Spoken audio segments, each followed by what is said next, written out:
434면에 있는 사무엘상 16장 1절에서 13절까지 말씀을 제가 봉독해 드리겠습니다.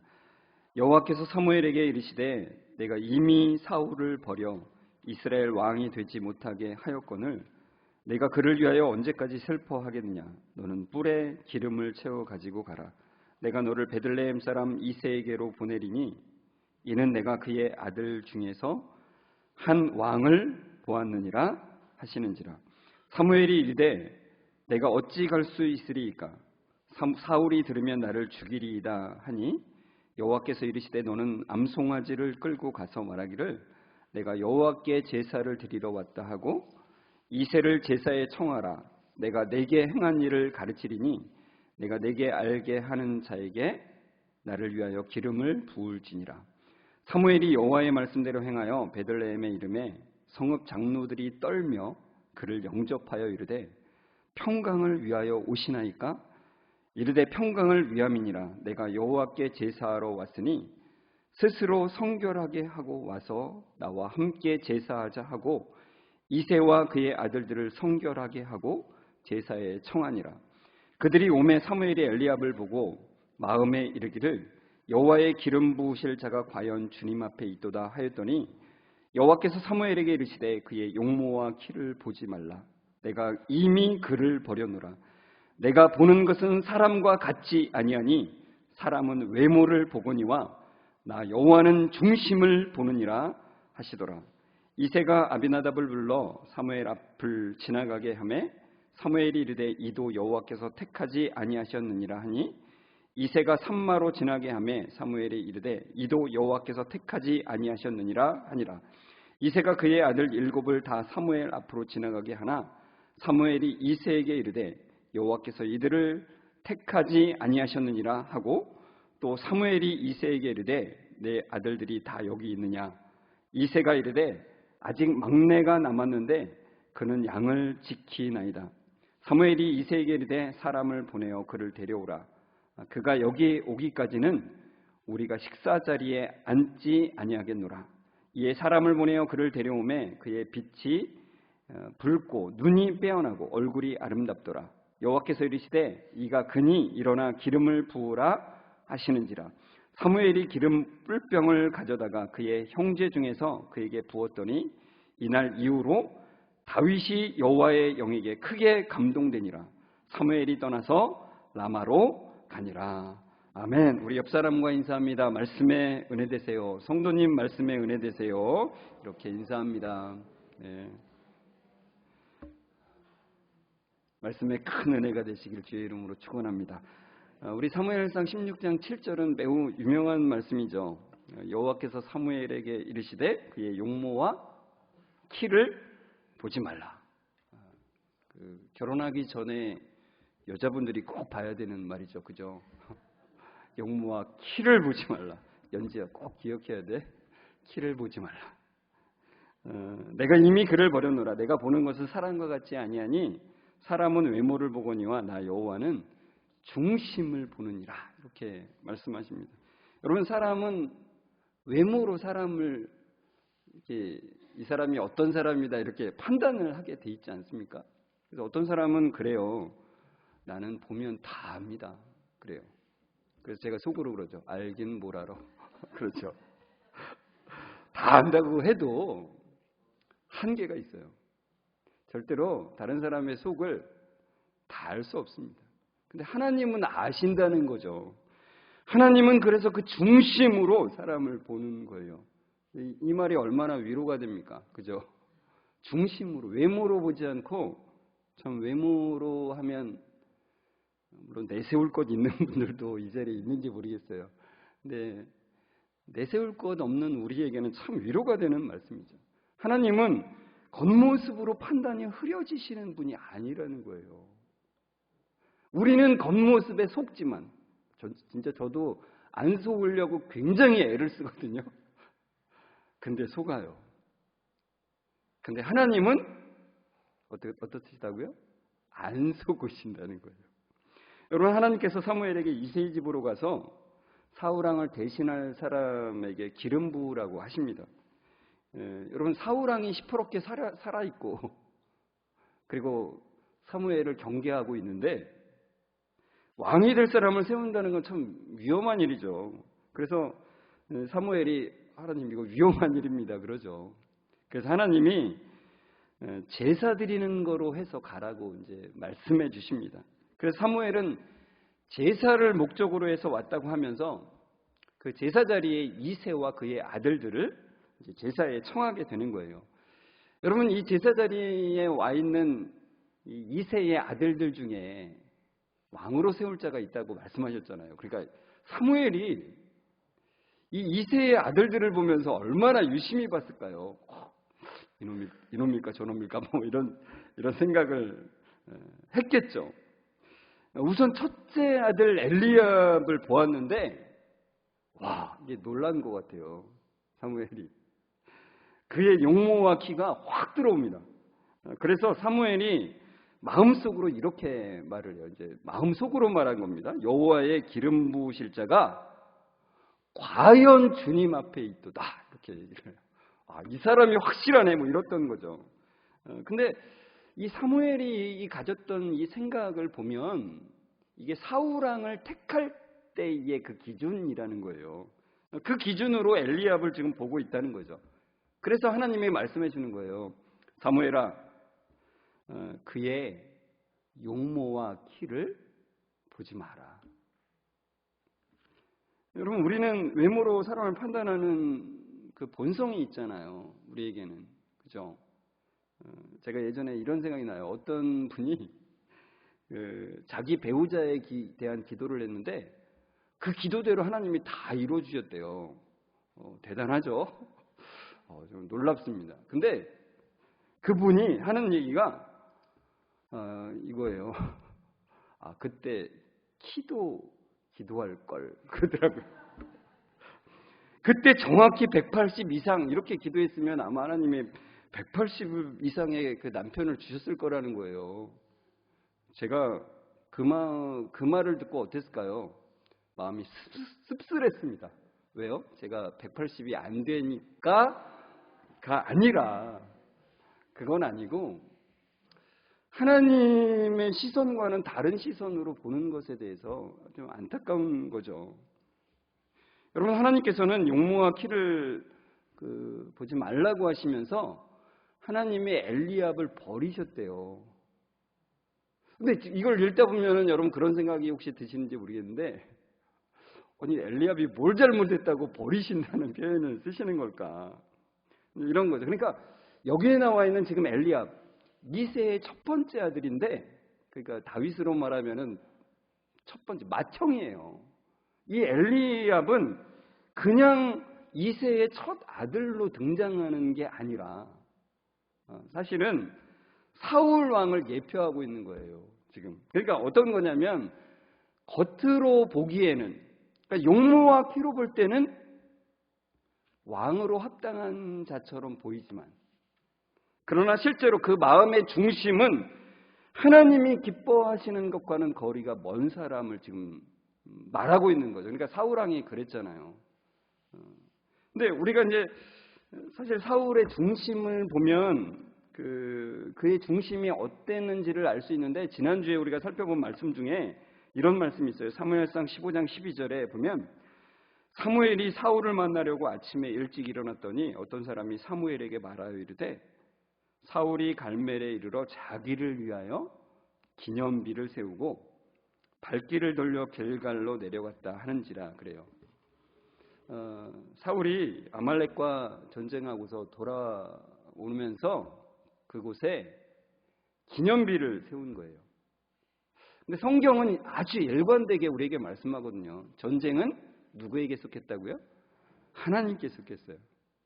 사람이 어찌한다고 해서, 우리가 보기에는 지금 뭐 러시아 우크라이나 전쟁과 또 이스라엘 땅에서의 그런 전쟁들을 보면서 뭐 누가 이길까, 뭐 누가 전력이 셀까, 뭐 이런 것들을 뭐 분석하고 뭐 그러고 있지만 전쟁은 하나님께 달린 거예요. 여러분, 우리의 삶 속에서도 일어나는 수많은 참 문제들과 그런 것들이 있지만 그 모든 것이 하나님께 달려있다라고 우리에게 말씀해 주고 있어요. 하나님이 이기게 하지 않으시면 결코 이길 수 없다는 것이 하나님이 우리에게 일관되게 하시는 말씀이라는 거예요. 그런데 사울이 자기가 전쟁에서 이겼다고, 자기의 이름을 그 비에 새기는 일을 하는 거예요. 자기의 기념비를 거기에 세운 거죠. 그러니까 이 일을 통해서 우리가 뭘 할 수 있어요? 사울은 그 중심이 누구를 향하고 있어요? 하나님을 향하는 게 아니라 자기를 향하고 있다는 거예요. 사무엘상 15장 30절에도 그의 중심, 사울 왕의 중심이 자기를 향하는 것을 잘 보여주고 있어요. 이렇게 나와 있습니다. 사울이 이르되 내가 범죄하였을지라도 이제 청하옵나니 내 백성의 장로들 앞과 이스라엘 앞에서 나를 높이사 나와 함께 돌아가서 내가 당신의 하나님 여호와께 경배하게 하소서. 그러니까 사무엘이 사울에게 하나님이 당신을 버렸다라고 이제 이런 선포를 내려버리죠. 그때 사울 왕이 사무엘의 겉옷을 붙잡고 매달리는 거죠. 그래서 이제 사무엘의 겉옷이 사무엘 그러니까 제가 막 이름이 막 헷갈리네요. 사무엘의 겉옷이 찢어지게 됩니다. 그러면서 사울 왕이 이제 사무엘에게 하는 말이 뭐냐면은 내가 범죄하였을지라도 내 백성의 장로들과 이스라엘 앞에서 나를 높여달래요. 이게 쉽게 말하자면 어떤 말이냐면은 사무엘이요, 내 체면 좀 살려주세요. 그거예요. 그러니까 하나님이 자기를 버렸다고 그러면서 그냥 가버리면은 내 체면이 뭐가 됩니까? 내 체면 좀 살려주십시오. 이렇게 말하는 거죠. 여러분, 이런 말하는 장면을 보면은 이 사울이 얼마나 그 마음에 자기 자신이 가득 차 들어차 있고, 제가 어제 설교 준비하면서 그래서 이 장면을 하면서 다시 그 조성모가 불렀던 그 가시나무 있잖아요. 원래 하덕규 씨가 지은 곡인데 제가 그거를 인터넷에서 막 다시 찾아보고 또 듣고 막 그랬어요. 그러면서 그걸 찾아면서 들으면서 조성모 씨가 그 곡의 히트를 치고 나서 몇 년 후에 그 하덕규 씨의 그 교회에 참석하게 됐다는 그런 구절도 제가 보게 됐어요. 그 가사를 제가 다시 한번 생각하면서 내 속엔 내가 너무도 많아. 내가 내 안에 중심에 자리 잡고 있어서 하나님이 그 안에 들어올 수 없다는 거에서 다시 한번 생각했어요. 사울의 마음에는 자기 자신으로 가득 차 있는 거예요. 그 중심이 자기 자신을 향하고 있는 거예요. 내 체면에 있는 거죠. 그러나 성경은 분명히 말씀해주고 있잖아요. 사무엘상 15장 7절에 사울의 중심이 어떠할 때 그가 왕으로 세워졌는지, 어떤 때 왕으로 세워졌다고요? 사무엘상 15장 17절에 나오죠. 사무엘이 이르되 왕이 스스로 작게 여길 그때에 하나님이 이스라엘의 지파의 머리가 되게 하셨다는 거예요. 왕으로 삼으셨다라고 말씀하죠. 스스로 작게 여길 때. 이 스스로 작게 여긴다는 게 나는 작아. 열등감의 표현으로 그렇게 말하는 걸까요? 아니에요. 자기 자신이 실제로 어떤 존재인지를 분명하게 알고 받아들이는 거예요. 사울은 자신이 왕이 될 만한 어떤 것도 없다는 것을 분명히 알았어요. 그때 자기 지파만 봐도 알고 자기 자신만 봐도 분명히 자신이 왕이 될 거라고 하는 그런 조건은 아무것도 없다는 것을 분명히 알았어요. 그럴 때 하나님께서는 그를 왕으로 세우셨다는 거죠. 자기 자신의 모습을 제대로 보는 게 그게 작게 자신을 여기는 것인데, 이 성경은 이 이스라엘의 왕을 세우는 과정에서 이 작다라고 하는 것을 매우 강조를 하고 있어요. 그러니까 1대 왕, 첫 번째 왕 사울이 가장 작은 지파에서 세워졌다는 것을 굉장히 강조하고 있죠. 스스로 작게 여길 때 왕으로 세우셨다는 것을 아주 강조하고 있죠. 마찬가지로 2대 왕, 두 번째 왕이었던 이 다윗도 마찬가지입니다.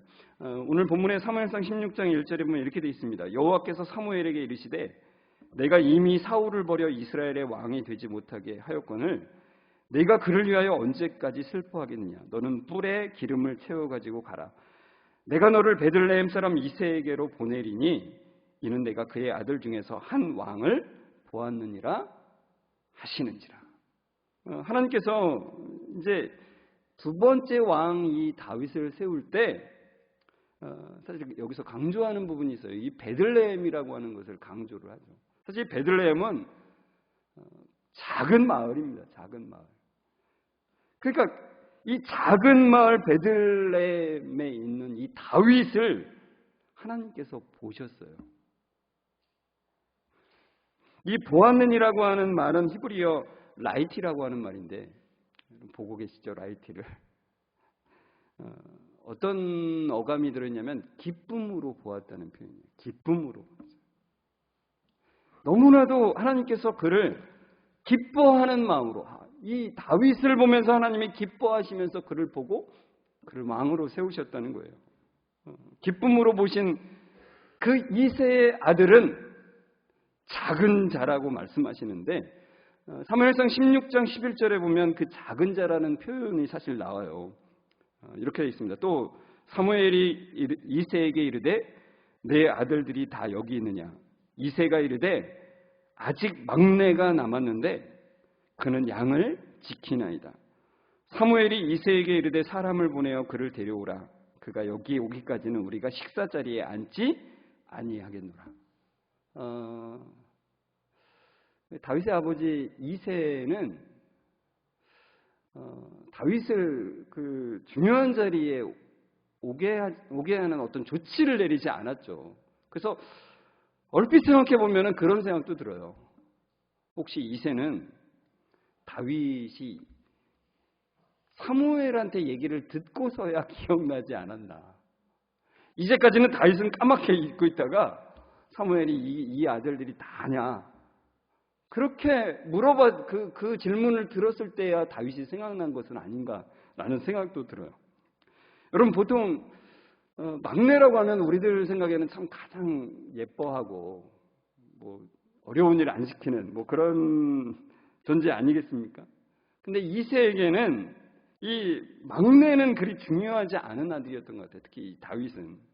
그래서 정말 중요한 자리잖아요. 이스라엘의 지도자가 오는 자리인데 그 막내는 부르지도 않았고 양을 지키게 그냥 놔뒀다는 거예요. 여기서 이제 나오는 이 막내라고 하는 말이 히브리어로 하카탄이라고 하는 말이에요. 하카탄. 가장 어린 그런 뜻인데 또 다른 뜻이 하나 있어요. 여기에 바로 작은이라고 하는 의미가 들어있습니다. 제가 아까 말씀드렸죠. 이 왕을 세우면서 하나님께서 이 작다라고 하는 것을 계속해서 강조해가고 계시다는 거예요. 다윗은 어리면서도 작은 자였어요. 그리고 또 작은 자일 뿐만 아니라 무시당하는 자였어요. 지금 우리가 보았듯이 시편에 다윗이 그 심정을 사실 써놓은 구절이 있어요. 시편 27편 10절에 이렇게 되어 있습니다. 내 부모는 나를 버렸으나 여호와는 나를 영접하시리이다. 여기서 버렸다는 말을 그냥 실제로 그냥 갖다 내버렸다 이런 표현이 아닌 걸 우리 아실 거예요. 다윗에겐 그런 일은 일어나지 않았습니다. 그러나 하나님은 그를 언제나 받아주시는 분이시지만 영접하신대요. 늘 영접. 근데 부모는 그렇지 않았다는 것을 대비해서 말씀하고 있는 거예요. 그러니까 이스라엘의 가장 존경받는 지도자인 사무엘이 그의 집에 찾아왔는데 다윗은 무시받고 있죠. 거기에 참여시키지 않고 있습니다. 다윗은 집안에서 가장 작고 비천하고 보잘것없는 아들로 취급받았어요. 그러니까 심하게 말하자면 그냥 없는 자식, 그냥 없는 자식으로 치는 것과 같은 그런 대우를 받고 있었다는 것입니다. 그러나 사람들이 보기에는 그렇게 무시할 만한 그런 사람인지 모르지만 하나님은 그 중심을 보고 계셨다는 것입니다. 내가 보는 것은 사람과 같지 아니하니 사람은 외모를 보거니와 나 여호와는 중심을 보느니라. 하나님은 다윗의 중심을 보고 계셨습니다. 그래서 사무엘이 엘리압을 보고 난 다음에 하나님이 노라고 하시니까 그 다음 아들들을 차례차례 보잖아요. 계속해서 하나님은 노, 아니야, 이렇게 말씀하시죠. 그래서 결국 이제 사무엘이 이새에게 말한 거죠. 이 아들들이 다냐. 사무엘도 믿겨지지가 않죠. 왜? 분명히 이새의 아들 중에서 왕을 세우라고 하셨는데 하나님이 계속 노를 하신 거예요. 그래서 물은 거죠. 네 아들들이 다 여기 있냐고. 그래서 결국은 양을 지키던 다윗이 불려오게 됐고 하나님은 다윗에게 기름을 부으라고 하시는 거예요. 그 다윗의 중심을 보시고 그에게 기름을 부으라고 하신 거죠. 여러분, 하나님께서 주목하여 보신 그 다윗의 중심은 무엇일까? 한번 생각해 보셔야 돼요. 근데 우리에게 힌트를 주는 게 있어요. 사도행전 13장 21절과 22절입니다. 우리 같이 한 목소리로 읽겠습니다. 그 후에 그들이 왕을 구하거늘 하나님이 베냐민 사람 기스의 아들 사울을 40년간 주셨다가 패하시고 다윗을 왕으로 세우시고 증언하여 이르시되 내가 이새의 아들 다윗을 만나니 내 마음에 맞는 사람이라 내 뜻을 다 이루리라 하시더니 하나님은 다윗에 대해서 이렇게 말씀하시죠. 내 마음에 맞는 사람. 여기서 맞는이라고 하는 말은 그 히브리어로 그 의미가 뭐냐면 그 뒤를 따르는 이라고 하는 의미예요. 그러니까 그 뒤를 따르는 의미로 이 말을 다시 한번 말하자면 그런 거죠. 하나님의 마음을 따르는 사람이었다는 거예요. 그러니까 사울과 대비해서 말하자면 그런 거죠. 사울은 마음이 자기 자신을 향하고 있었고 다윗은 그 마음이 하나님의 마음을 향하고 있었다는 것입니다. 사울은 자기 중심성으로 살았고 다윗은 하나님 중심으로 살아갔다는 것을 말씀하고 있다는 거예요.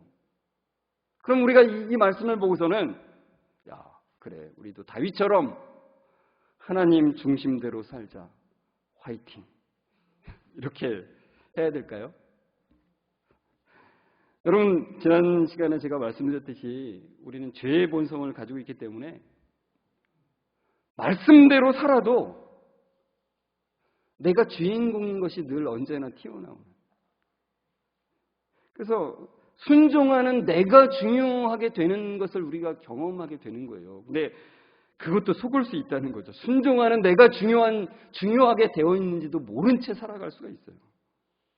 하나님을 중심에 모시고 하나님 중심대로 산다고 하면서도 어느새 나도 모르게 내가 중심이 되어 있는 악하고도 연약한 존재가 바로 우리들이라는 거예요. 특별히 그것이 종교적일 때 매우 교묘히 위장되게 된다는 게 아주 참 위험하다는 겁니다. 여러분, 사울조차도 그 종교적인 모습으로 자기 중심성을 가려요. 그게 어디 나오냐면은 사무엘상 13장 12절에 나옵니다. 같이 한번 읽을까요? 시작. 이에 내가 이르기를 블레셋 사람들이 나를 치러 길갈로 내려오겠거늘 내가 여호와께 은혜를 간구하지 못하였다 하고 부득이하여 번제를 드렸나이다 하니라. 사울이 블레셋과 싸우러 나갔는데 블레셋이 막 그 큰 기세로 거기 진으로 이스라엘의 진으로 쳐들어올 기세예요. 그리고 이스라엘 군대는 너무나 두려워서 막 일부 병사들이 막 두려워서 도망가는 상황이에요. 빨리 사무엘이 와서 번제를 드리고 하나님의 승리의 선포를 내려줘야 되는데 사무엘이 안 와요. 여러분, 여기에 이제 사무엘상 13장 12절에 보면 이제 내가 여호와께 은혜를 간구하지 못하였다는 말이 나오죠. 사울이 한 말인데 이 말은 조금 더 원어적으로 가깝게 해석을 하자면 이런 거예요. 내가 여호와의 면전에 간구하지 못했다는 말이에요. 그러니까 내가 하나님 앞에 내 소원을 아직 말하지 못했고, 그래서 하나님의 허락을 받지 못했다는 거예요. 조급한데. 그래서 할 수 없이 자기가 번제를 드렸다는 거죠. 그러니까 여러분 이것만 보면 우리가 뭘 알 수 있냐면, 사울은 전쟁에서의 승리가 너무나 지금 갈급했어요. 그리고 자기가 이길 수 없다는 걸 알고 하나님의 도우심을 간절히 바라고 있었다는 것입니다. 진심이에요. 요즘에 진심이라고 하는 말을 잘 쓰잖아요. 진짜 진심이에요. 그러니까 이 자체만 보면은 사울에게 문제될 게 하나도 없어요. 그 중심이 하나님을 향하고 있는 것처럼 보여요. 근데 이게 위장됐다는 거예요. 위장. 그러니까 하나님의 말씀은 무시한 채 무조건 번제만 드리면 승리한다. 이게 위험한 거라는 것입니다. 굉장히 인간 중심적인 것인데, 사실은 포장은 하나님 중심적인 것처럼 포장이 되어 있는 게 위험하다는 거예요. 그러니까 사울이 가지고 있는 신앙은, 여러분 국판에서 굿만 하면은 그것이 해결된다고 그분들이 그러잖아요. 구술해. 해결돼. 굿만 하면 해결돼. 굿만 하면 다 해결돼. 이런 신앙을 가진 거예요. 종교적인 형식을 가지고 문제를 해결하는 그런 모습을 가지고 있는 거예요. 여러분, 예배가 우상이 될 수 있을까요?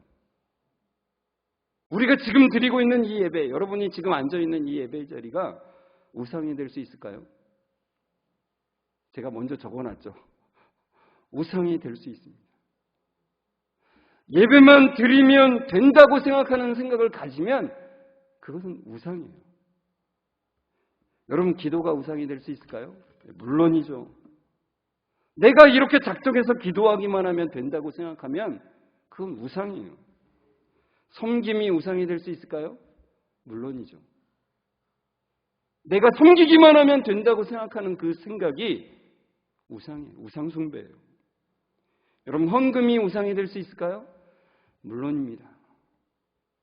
내가 헌금만 하면 된다고 생각하는 그 생각, 내가 드린 만큼 나는 받을 거야 라고 하는 생각이 우상이에요. 여러분, 교회가 우상이 될 수 있을까요? 물론입니다.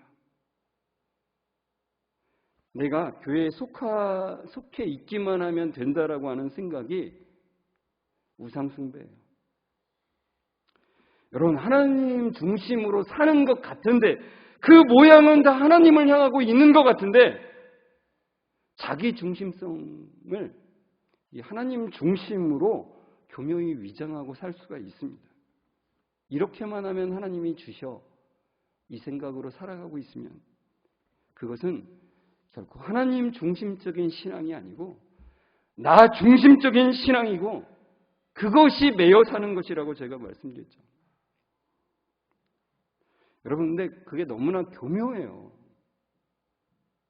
너무나 비슷해요. 그래서 나 자신이 거기에 속고 있는 것조차도 모를 때가 너무나 많아요. 사탄이 그것을 많이 이용하거든요. 여러분, 그러나 기억하십시오. 하나님은 결코 그것에 속지 않으신다는 것을 기억하셔야 돼요. 그래서 깨어 있으셔야 돼요. 정말로 하나님의 주시는 이 말씀의 의미가 무엇인지에 대해서 깊이 생각하셔야 돼요.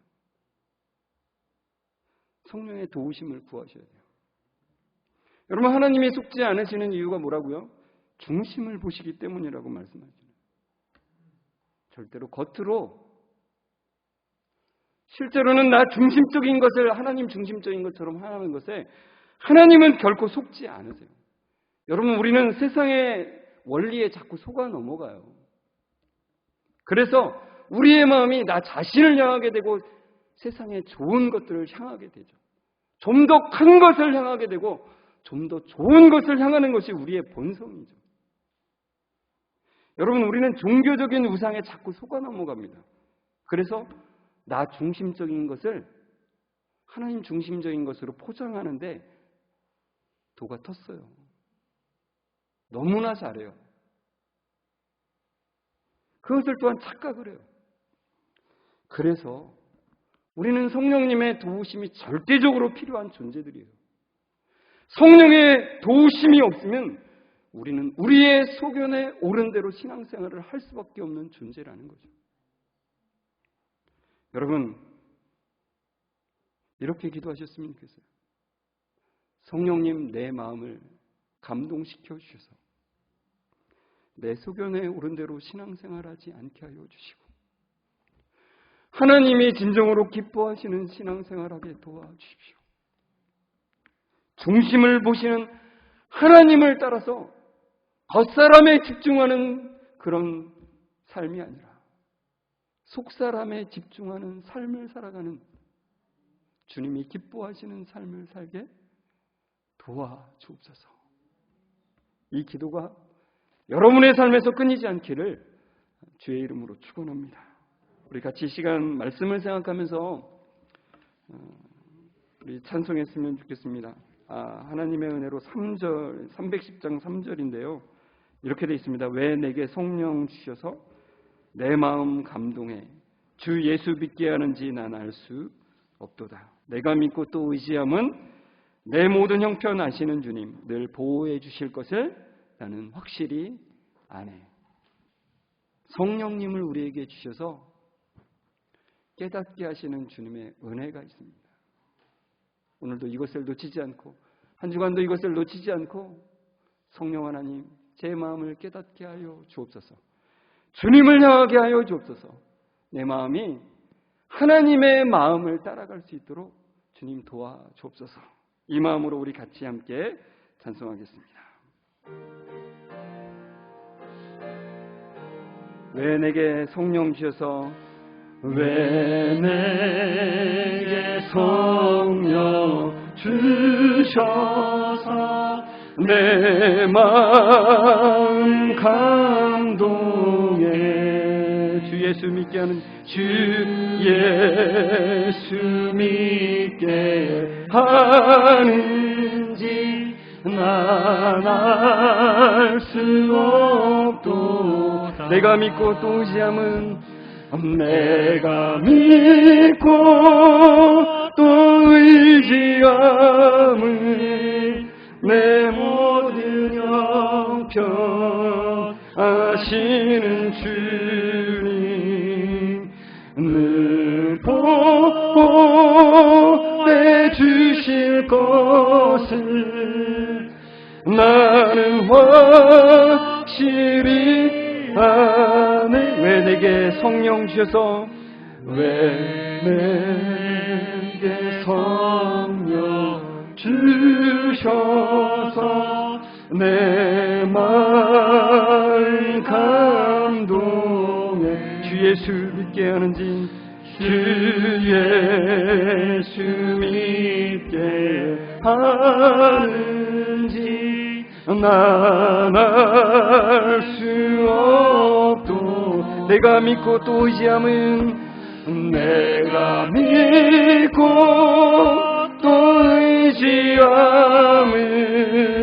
내 모든 형편 아시는 주님 늘 보호해 주실 것을 나는 확실히 아네. 내가 믿고 또 의지함은 내 모든 형편 아시는 주님 늘 보호해 주실 것을 나는 확실히 아네. 중심을 보시는 하나님, 우리의 마음이 중심을 보시는 하나님을 향하기를 원합니다. 주님의 마음을 따라가기를 원합니다. 세상의 원리를 따라가면서 늘 큰 것, 좋은 것을 추구하며 내 중심대로 하려는 마음에서 주여 돌이키게 하여 주옵소서. 점점 더 하나님 중심으로 바뀌어지는 그 은혜를 허락해 주옵소서. 종교적인 우상에 속아 넘어가서 나 중심적인 것을 하나님 중심적인 것이라 착각하지 않게 하여 주옵소서. 성령 하나님, 우리의 마음을 감동해 주셔서 참된 믿음 안에서 하나님만을 온전히 의지하게 도와 주옵소서. 중심을 보시는 하나님을 따라 겉사람이 아닌 속사람을 보는 은혜를 허락해 주옵소서. 우리 성도들 한 주간 살아갈 때 더욱 주님을 갈망하며 살아갈 수 있도록 주님 도와 주옵소서. 모든 영광을 하나님께 올려드리며 예수 그리스도의 이름으로 기도드리옵나이다. 아멘. 우리 주 예수 그리스도의 은혜와 하나님의 사랑하심과 성령님의 교통하심이 주님, 나의 마음이 나를 향하지 않게 하여 주시고 주님의 마음을 따라갈 수 있도록 도와 주옵소서라고 고백하며 나아가는 우리 모든 성도들과 그 가정 위에 지금부터 영원까지 함께 있을지어다. 아멘.